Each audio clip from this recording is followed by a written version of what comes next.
Résidence officielle du président de la République, l'Élysée compte plus de 350 pièces réparties sur 15 000 m², entre la cour d'honneur au nord et un jardin de 2 hectares au sud.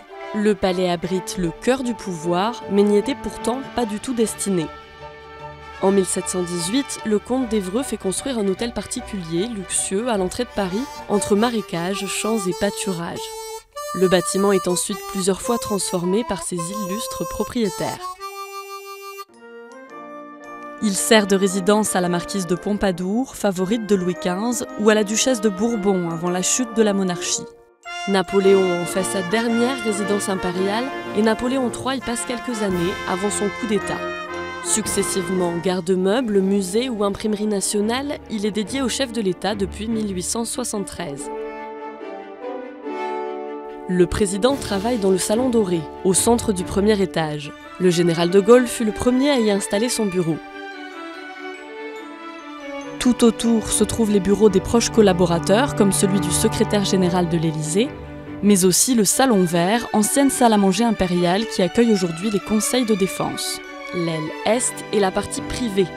À l'étage, les appartements du couple présidentiel. Et au rez-de-chaussée, des salons semi-officiels comme le Salon d'Argent, où Napoléon a signé son abdication en 1815. Dans les salons officiels, le président donne des audiences ou reçoit ses invités d'honneur, par exemple lors de dîners dans les salons des aides de camp ou des portraits. Longtemps accueilli dans le salon Murat, le Conseil des ministres a déménagé sous Hollande dans le salon des ambassadeurs. Les réceptions, cérémonies et conférences de presse ont lieu dans la salle des fêtes.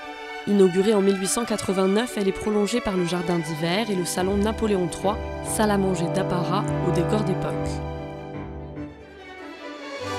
Le palais est surveillé 24 heures sur 24 par des officiers de sécurité et des caméras.